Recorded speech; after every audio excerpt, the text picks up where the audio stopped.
اللہ اللہ اللہ اللہ اللہ۔ بسم اللہ الرحمن الرحیم۔ السلام علیکم ورحمۃ اللہ وبرکاتہ۔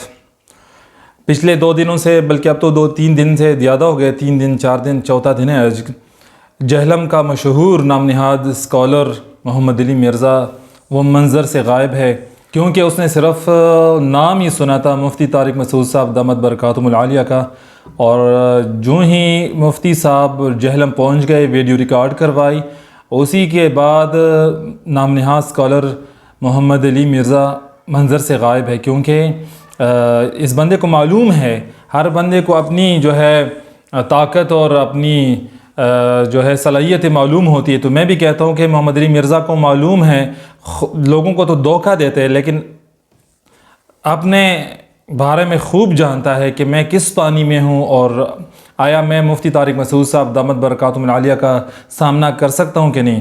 تو 2 دن ہو گئے وہ غائب ہے۔ مفتی صاحب آئے تھے، ویڈیو بیان بھی ریکارڈ کروایا اور نمبر بھی دیا، اپنے کانٹیکٹ نمبر، کہ میں یہاں جہلم میں ہوں، لیکن نہ تو مرزا نے اور نہ اس کے کسی کارندے نے مفتی صاحب سے کانٹیکٹ کیا۔ تو اس سے صاف ظاہر ہے کہ یہ لوگ جو ہے ہاتھی کے دان کھانے کے اور دکھانے کے اور ہے، اس کے مصداق ہے۔ ان میں اتنی صلاحیت نہیں کہ یہ علماء حق کا سامنا کر سکیں، ان لوگوں میں اتنی صلاحیت قابلیت نہیں کہ یہ ان کے سامنے بول سکے۔ یہ صرف چند لوگ اپنے ارد گرد جمع کر کے ان کو دھوکہ دینے کی کوشش کرتے ہیں۔ میں تو کہتا ہوں کہ جی بہرحال مفتی صاحب تو چلے گئے، یہ بندہ سامنے نہ آیا۔ میں مرزا صاحب کو یہی کہوں گا کہ مرزا صاحب خدا کے لیے، اپنی شہرت کے لیے اور چند دھکوں کی خاطر اپنی آخرت تباہ نہ کرے۔ ایک تو آپ علماء کو چیلنجز دیتے پھر ان کا سامنا نہیں کر سکتے، دوسری بڑی مصیبت جو آپ میں ہے، اور باقی میں نوجوانوں کو بھی اس حوالے سے اطلاع دینا چاہوں گا، جو نوجوان ان سے اس بندے سے متاثر ہے، کہ سارے نوجوان باخبر رہے۔ یہ بندہ جو ہے صحابہ کا دشمن ہے، یہ صحابہ کا دشمن ہے، اور اس کے دل میں، اس کے سینے میں صحابہ کا بغض ہے، یہ صحابہ کا دشمن ہے۔ لہٰذا اس بندے کے سامنے بیٹھ کر ان کے بیانات سن کر آپ لوگ بھی اپنی آخرت تباہ نہ کریں، اور میں ان کو بھی کہتا ہوں کہ اپنی آخرت تباہ نہ کرے کہ کسی کہنے پر، چند ٹکوں کے خاطر اور چند جو ہے شہرت کی خاطر اپنی آخرت آپ تباہ کر رہے ہیں۔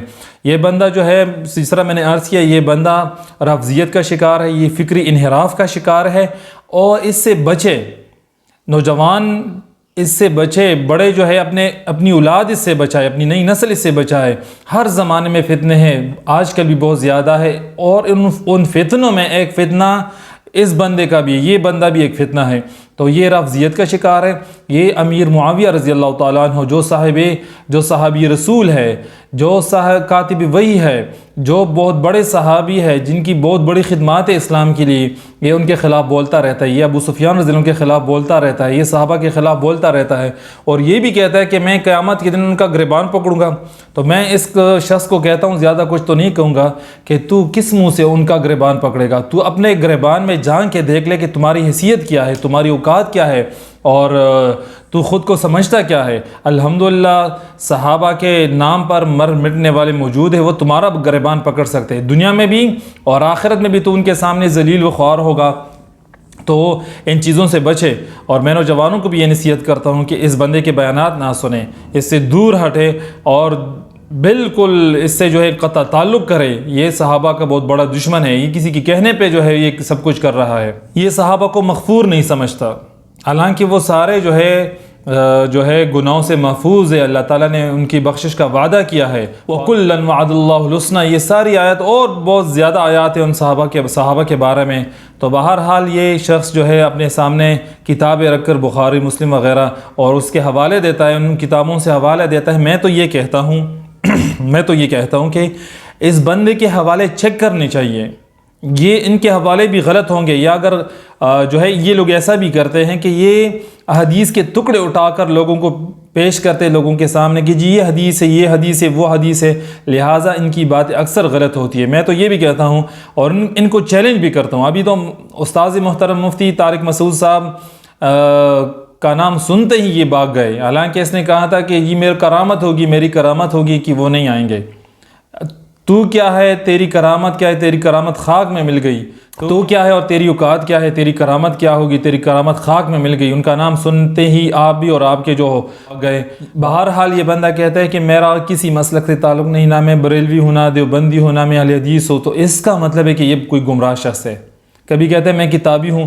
اس دن میں نے ایک عالم دین کو سنا، وہ بڑے اچھے انداز سے انہوں نے فرمایا کہ کتابی تو ہم جو ہے یہود اور نصارہ کو کہتے ہیں، تو ایسا لگتا ہے کہ یہ انہی کے راستے پہ جا رہا ہے اور انہی کی جو ہے طریقوں کو اس نے اپنائے ہوئے۔ صحابہ اللہ کے حبیب کے پیارے تھے، اولین شاگرد تھے ان کے، انہوں نے وہی اترتی دیکھی، انہوں نے نبی کریم صلی اللہ علیہ وسلم کے ساتھ کافی جو ہے تکالیف برداشت کی، ہر میدان میں واقع تھے، اپنے سینے پیش کیے۔ تو نے کیا کیا؟ تو 1400 سال بعد آ گیا اور ان کے خلاف تو بولنے لگا ہے۔ میرے منہ میں عجیب عجیب الفاظ آتے ہیں لیکن میں وہ استعمال نہیں کروں گا، تو ایسا بالکل نہ کرے۔ اور یہ یہودیوں کی سازش ہے، ایک چال ہے۔ دیکھیں یہ لوگ چاہتے ہیں، یہود وغیرہ چاہتے ہیں، اسلام کے دشمن چاہتے ہیں کہ اولین شاگرد جن کی برکت سے، جن کی وجہ سے ہمیں اسلام پہنچا ہے، جن کی برکت سے آج ہم مسلمان ہیں، وہ درمیان سے نکل جائے۔ صحابہ، یہود اور نصارہ اور اسلام کے دشمن یہ چاہتے ہیں کہ یہ لوگ صحابہ جو ہے وہ اسلام کے بیچ سے نکل جائے، امت سے اور نبی کے واسطہ جو درمیان میں بڑا واسطہ یہ نکل جائے، تو پھر امت کو گمراہ کرنا آسان ہو جائے گا۔ تو آج کل رافضیت کا، یہود و نصارہ کی بہت بڑی کوشش یہ ہے کہ صحابہ کو نعوذ باللہ من ذالک بدنام کر سکیں، ان کو جو ہے داغدار کر سکے، ان کے کردار کو داغدار کر سکے اور پھر اپنا کام چلا سکے۔ پھر میں نوجوانوں کو کہتا ہوں کہ صحابہ کی وجہ سے ہمیں دین پہنچا۔ نبی کریم صلی اللہ علیہ وسلم فرماتے ہیں کہ فمن احبہم فبحبی احبہم، جو صحابہ سے محبت رکھے تو میری وجہ سے، کیونکہ وہ میرے ہی صحابہ ہے۔ صحابہ سے محبت ہمیں کیوں ہے؟ کیونکہ وہ اللہ کے حبیب کے صحابہ ہے، اللہ کے حبیب کے دوست ہے، انہوں نے قربانیاں برداشت کی ہیں۔ اور پھر فرماتے اللہ کے حبیب صلی اللہ علیہ وسلم ومن ابغضهم فببغض ابغضهم، اور جو ان سے بغض رکھے گا تو وہ میری وجہ سے، کیونکہ میرے صحابہ ہیں۔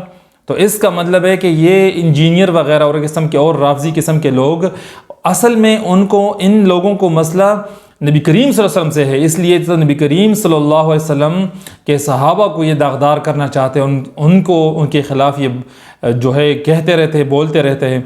پھر میں نوجوانوں سے کہتا ہوں کہ اس بندے سے دور رہے، یہ رافضیت کا شکار ہے، یہ رافضی ہے، یہ فکری انحراف کا شکار ہے، اور یہ کسی بھی فرقے سے ان کا تعلق نہیں۔ فرقہ تو خیر کوئی بھی نہیں ہوتا، ہمارا جو بریلوی یا اہل حدیث یا دیوبندی سارے یہ فروعی اختلافات ہوتے ہیں، یہ بھی ایک حسن ہے اسلام کا، لیکن یہ بندہ اس نام سے لوگوں کو گمراہ کرتا ہے۔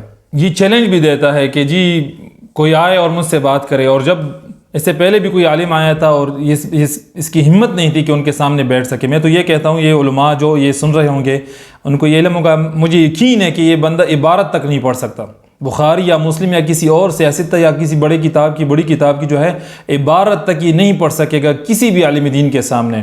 بہرحال میں ان کی خدمت میں بھی گزارش کرتا ہوں کہ خدا را اپنی آخرت خراب نہ کرے، اپنی آخرت تباہ نہ کرے، چند ٹکوں کی خاطر، شہرت کی خاطر، اور لوگوں کو گمراہ نہ کرے۔ جزاکم اللہ خیر۔ السلام علیکم ورحمۃ اللہ وبرکاتہ۔